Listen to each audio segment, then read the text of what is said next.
Today we will discuss about human digestive system, chapter 1, life process, class 10, part 4. Third part में मैंने activity बताया था life process में experiment का photosynthesis को, तो इसको आज डिटेल से मैं आपको बता रहा हूँ human digestive system.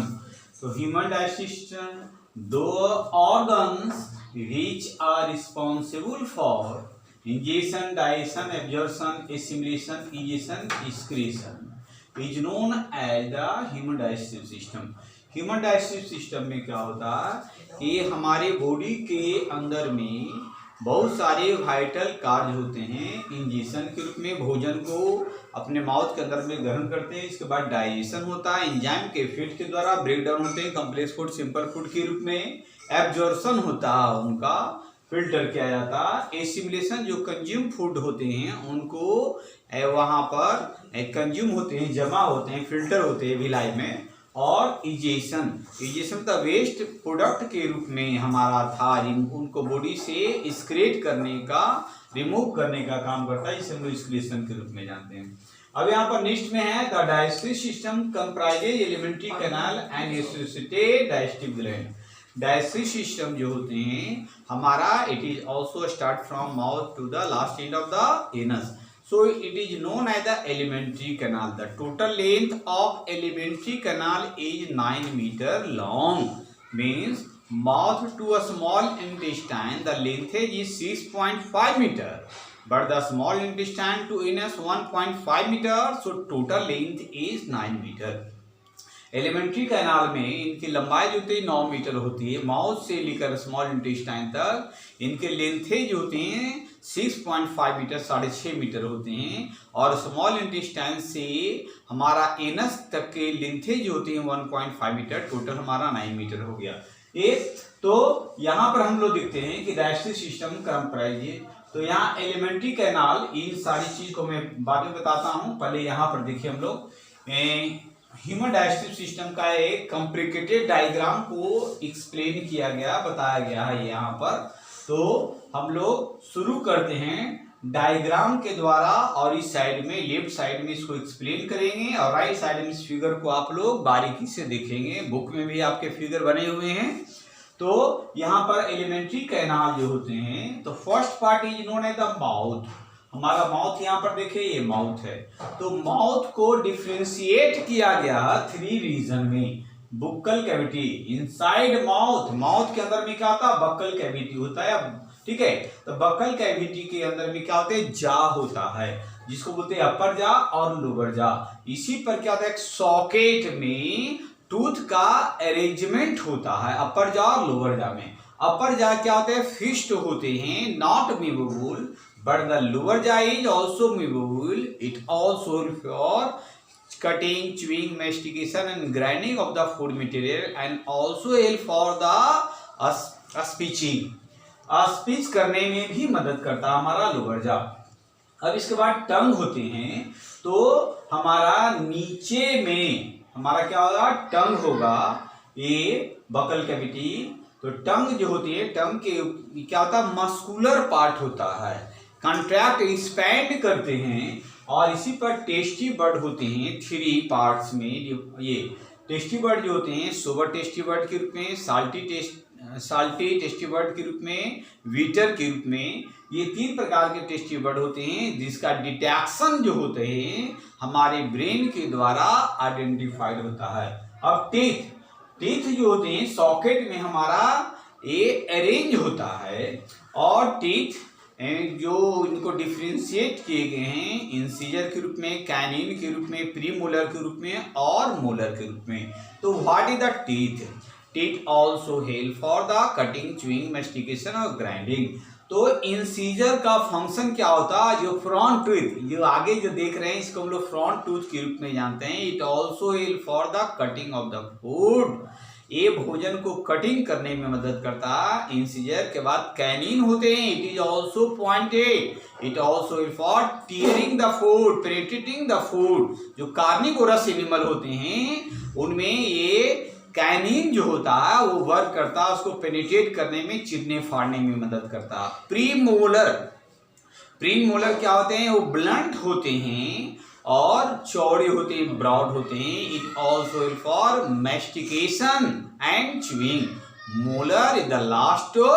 It also help for grinding the food, complex food, churn into the simpler food. Simple food के रूप में ये कन्वर्ट करता है। इसके बाद इसमें म्यूकस रहते हैं, सलाइवा। अब यहाँ पर हम लोग देखते हैं कि माउथ रीजन के अंदर में हम फर्डिक्स में देखें, माउथ फर्डिक्स में, तो फर्डिक्स जो होते हैं उनको 2 पार्ट में डिफरेंशिएट किया गया है, नेजोफर्डिक्स एंड ओसोफर्डिक्स। तो नेजोफर्डिक्स जो होते हैं हमारा क्या होता है, lies behind nasal cavity. Nasal cavity के पीछे जो होते हैं नेजोफर्डिक्स सिचुएटेड होते हैं। ओरोफर्डिक्स क्या होता है, ली बिहाइंड द माउथ, माउथ के पीछे होता है।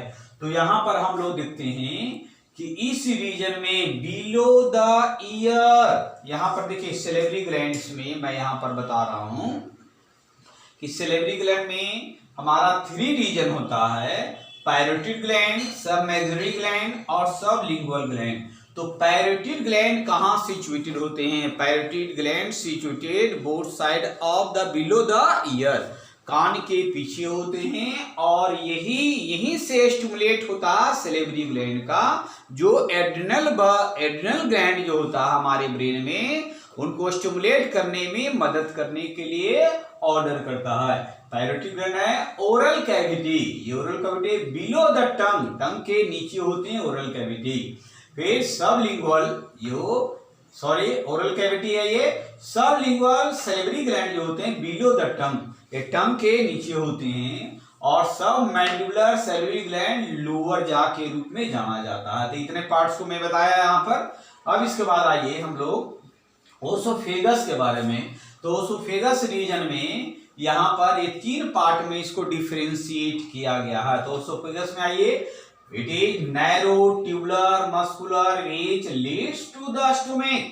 ये नैरो होते हैं, पतले होते हैं, संकीर्ण होते हैं, ट्यूबुलर स्ट्रक्चर होता है, मस्कुलर पार्ट होता है, और यही ओसोफेगस स्टोमक में जाकर मिल जाता है, वहीं ओपन होते हैं।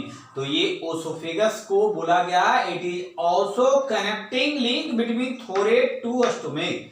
यही ओसोफेगस जो था इनको 2 पार्ट में कनेक्ट करता है, थोरेट और स्टोमक के रूप में। ठीक है, तो यहाँ पर देखिए सर्वाइकल पार्ट है, ये ऊपर वाले पार्ट को सर्वाइकल पार्ट बोलेंगे, इस पार्ट को थोरेसिक पार्ट बोलेंगे, और इस पार्ट को एब्डोमिनल पार्ट बोलेंगे। तो oesophagus is made of the 3 part, cervical part, thoracic part और abdominal part. It is clear. तो ये इसके बाद हम लोग आते हैं नेक्स्ट में स्टोमक में। तो स्टोमक क्या होता है, यहाँ पर ओसोफेगस में बताना मैं शुरू भूल गया। ये oesophagus it also for contraction expansion, means इसमें पेरिस्टलिक मूवमेंट होता है, आगे पीछे वो कांटेक्ट स्पेंड करते हैं, फूड को ऊपर से नीचे की ओर डाउन करता है। स्टोमक में below the diaphragm on the left side of the abdominal cavity, diaphragm के ठीक नीचे लेफ्ट साइड में एब्डोमिनल कैविटी होती हैं, एंड जे शेप्ड गैस्ट। तो ये क्या होता है, ये जे शेप्ड स्टोमक का आकार क्या होगा, जे आकार का ऐसा होता है, ये जे शेप्ड होते हैं ऐसा स्टोमक का।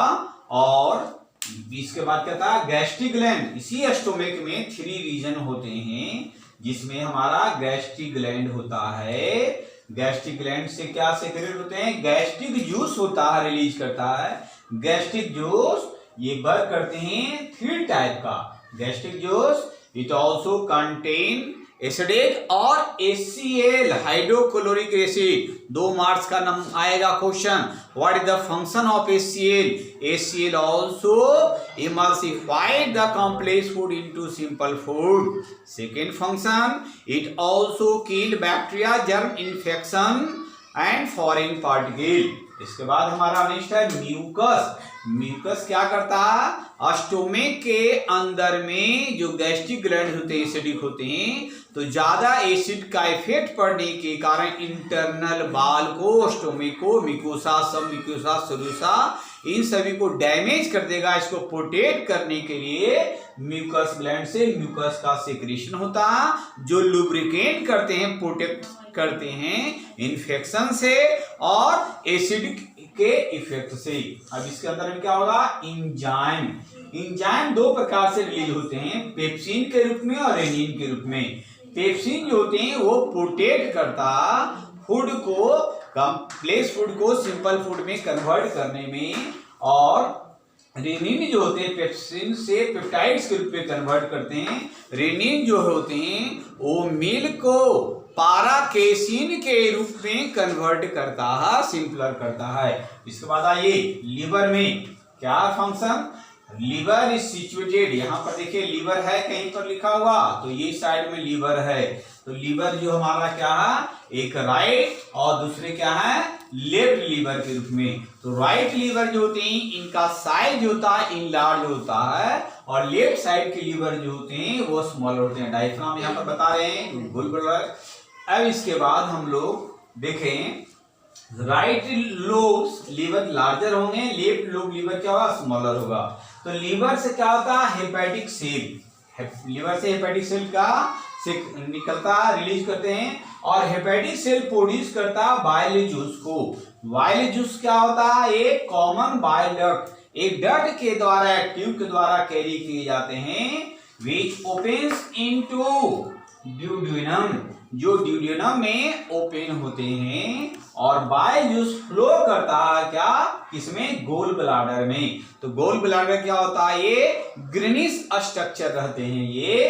तो गोल ब्लाडर से बाइल जूस का सिक्रेशन होता है, जो फैट को इमल्सिफाइड करने में मदद करता है, और ये बाइल गोल ब्लाडर जो होते हैं वो सिस्टिक डक्ट के द्वारा एसोसिएटेड होते हैं। इसके बाद हमारा नेक्स्ट है पेनक्रियाज। तो ये ड्यूडेनम जो होगा वो इसका आकार क्या होता है, सी शेप्ड होता है। कैसा आकार होगा ये, सी शेप्ड में, ठीक है। अब यहां पर इसके बाद हमारा पेनक्रियाज में, तो पेनक्रियाज यहां पर देखिए, पेनक्रियाज ड्यूडेनम के ठीक नीचे जो होते हैं पेनक्रियाज होते हैं, जो लीफ लाइक क्रीमी स्ट्रक्चर होता है, और ये इनका एक इंपॉर्टेंट रोल होता है ह्यूमन बीइंग में। तो पेनक्रियाज से सिक्रेट क्या था, पेनक्रियाटिक डक्ट। ये पेनक्रियाज एक डक्ट के द्वारा जुड़े होते हैं, जिनको डक्ट के रूप में जानते हैं, और पेनक्रियाटिक डक्ट से क्या निकलता है, पेनक्रियाटिक जूस, ठीक है। तो पेनक्रियाटिक जूस सिक्रेट क्या करता, 3 टाइप्स के एंजाइम को, और ये एंजाइम कौन है, हमारा ट्रिप्सिन। कहीं बुक में आपको एमाइलेज भी मिलेगा, या एमाइलेज को टाइलिन के रूप में भी जानते हैं, ट्रिप्सिन। तो ट्रिप्सिन एक्ट क्या करता है, जो कॉम्प्लेक्स फूड प्रोटीन जो कंटेन रहते हैं, इस प्रोटीन को कन्वर्ट करता है पेप्टेन को रूप में और पेप्टाइड्स के रूप में। एमाइलेज है, एमाइलेज को हम लोग टाइलिन के रूप में भी जानते हैं, या सेलेब्री एमाइलेज एक्ट करता है स्टार्च कंटेनिंग फूड या ग्लाइकोजन, तो इसको कन्वर्ट कर देता माल्टोज और आइसोमाल्टोज में। यही कारण है कि सूखी हुई रोटियों को जब माउथ में ज्यादा लॉन्ग टाइम तक च्यूइंग करते हैं, तो हमारे सेलेब्री ग्लैंड से सलाइवा सेलेब्री माइलेज जो है स्टार्च के ऊपर में ऐड करता और उसे कन्वर्ट कर देता माल्टोज के रूप में, जिसके कारण हमारे ब्रेड के टेस्ट जो होते हैं वो स्वीट लगते हैं, मीठे लगते हैं। 2 नंबर का क्वेश्चन आता है सीबीएसई बोर्ड में। इसके बाद आइए लाइपेज में। तो लाइपेज एक्ट अपॉन फैट्स, जो फैट सेल के रूप में रहते हैं, फैट गॉबलेट सेल के रूप में पाए जाते हैं, तो फैट पर इफेक्ट डालता, उसको इमल्सिफाइड करता, कन्वर्ट करता फैटी एसिड और ग्लिसरॉल के रूप में। ग्लिसरॉल को भी सिंपल फॉर्म के रूप में कन्वर्ट करता है, ग्लिसरॉल से ग्लिसरीन। ग्लिसरीन के टाइप होता है मोनोग्लिसराइड, डाइग्लिसराइड और ट्राइग्लिसराइड के रूप में, ठीक है। इसके बाद हमारा आता है स्मॉल इंटेस्टाइन। तो स्मॉल इंटेस्टाइन के 3 होते हैं, पार्ट डिवाइड किया गया है, जिसको हम लोग बोलते हैं ड्यूडेनम। ड्यूडेनम क्या हमारा सी शेप्ड है, सेकेंड है जेगुनम, और थर्ड हमारा इलियम। तो ये 3 पार्ट से मिलकर बना हुआ small intestine, duodenum, C shaped, jejunum और इलियम। It is clear. तो इसके बाद हमारा लास्ट है ये लार्ज इंटेस्टाइन। तो लार्ज इंटेस्टाइन जो होते हैं इनके 3 पार्ट्स में डिफरेंशिएट किया गया। सीकम, देखिए यहाँ पर सीकम लिखा हुआ, ये सीकम जो क्या होता है, ये कन्वोल्यूटेड होते हैं और बॉल लाइक स्ट्रक्चर होते हैं, ठीक है। तो कोलोन, कोलोन में यहाँ पर देखिए ट्रांसवर्स कोलोन के रूप में, डिसेंडिंग कोलोन के रूप में, सिग्मोइड कोलोन के रूप में। इसके बाद रेक्टम, रेक्टम यहाँ पर हम लोग देखते हैं ये, और रेक्टम से ही पास कर जाता एनस के रूप में। तो ये हमारा इस फिगर का डिस्क्रिप्शन हुआ। मैं 2 मिनट में आपको बता देता हूं ये कि फूड को जो हमारे प्रोसेस होते हैं डाइजेशन करने के लिए डाइजेस्टिव सिस्टम में, तो injection, digestion, absorption, assimilation, injection, इसको मैं क्लियर कर रहा हूं। अगर कोई फूड मटेरियल को माउथ के अंदर में लिया गया तो माउथ के अंदर में जाने पर फूड को वो च्युइंग करेगा, कटिंग करेगा और उसको सिंपल फॉर्म के रूप में कन्वर्ट करेगा। सैलिवरी ग्लैंड से, म्यूकस से निकलकर ये फूड यहाँ से ओसोफेगस में जाएगा, फाइटिंग से ओसोफेगस में, ओसोफेगस से होते हुए स्टोमिक रीजन में पहुंचेगा और स्टोमिक रीजन के बाद फिर ये ट्रांसफर हो जाते हैं हमारा नीचे की ओर पेनक्रियाज। पेनक्रियाज जो 3 टाइप्स में इसके एंजाइम का सीक्रेशन करता, सिंप्लीफाइड करता, और स्मॉल इंटेस्टाइन में जाने के बाद ये क्या किए जाते हैं, एब्जॉर्ब किए जाते हैं। एब्जॉर्ब करने के बाद जो कंज्यूम फूड होता ग्लूकोज के रूप में उनको स्टोर करता और ऑक्सीजन के साथ में मिलकर वो ट्रांसफर हो जाता है। फिर जो फूड मटेरियल कंप्लीट नहीं होता वो पास कर जाता लार्ज इंटेस्टाइन में। लार्ज इंटेस्टाइन क्या करते हैं, इनको वाटर की आवश्यकता होती है ताकि वेस्ट मटेरियल की रिमूवल करे। तो यहाँ पर वर्मीफॉरम अपेंडिक्स जो देख रहे हैं, तो यहाँ क्या है ये कि नीडल लाइक स्ट्रक्चर होते हैं। ये वो जो ह्यूमन बीइंग, जो हमारा नोमैड जो थे 10,000 बिफोर क्राइस्ट, वो उनका नेचर कार्निवोरस था वो, और पहले ये हर्बीवोरस थे जो प्लांट को खाते थे। तो सेलुलोज को डाइजेशन करने के लिए नेचर ने ह्यूमन बॉडी के अंदर में अपेंडिक्स का फॉर्मेशन किया था। तो सेलुलोज को डाइजेस्ट करते थे। सेलुलोज क्या था, कॉम्प्लेक्स कार्बोहाइड्रेट। तो अब के इंसान जो है मानव मॉडर्न मैन तो रिमूव करके लीफ को नहीं खाते हैं, जिसके कारण सेलुलोज का डिपोजिशन नहीं होता। इसलिए इसको हम लोग वर्मीफोर अपेंडेज को वेस्टिजियल ऑर्गन के रूप में जानते हैं और हमारे शरीर में इसी प्रकार पड़े होते हैं। तो इनका कनेक्शन जो होता है लार्ज इंटेस्टाइन से स्टूल्स फेसेस से कनेक्टेड होते हैं। जब वेस्ट मटेरियल जो होते हैं टॉक्सिन सब्सटेंस इसके अंदर में सर्कुलेट कर जाते हैं तो स्वेल कर जाता है और कभी कभी रैप्चर कर जाता है। इसके कारण बोला जाता है कि अपेंडिक्स रैप्चर हो गया और पूरे पॉइजन ब्लड स्ट्रीम में मूव कर जाता है और इंसान की मृत्यु हो जाती है। ठीक है, तो यहां से लार्ज इंटेस्टाइन में जाता है, रेक्टम में आता है, रेक्टम से होते हुए पुनः एनस से ये हमारा वेस्ट सब्सटेंसेज के रूप में स्टूल और फेसेस बाहर आ जाते हैं। सो नेक्स्ट पार्ट में मैं आपको डाइजेस्टिव सिस्टम का एक कंपैरिजन चार्ट है, मैं आपको एक्सप्लेन करूंगा और उम्मीद है, विश्वास है कि आपको पसंद आएगा video. So next topic start in the next video. Thank you.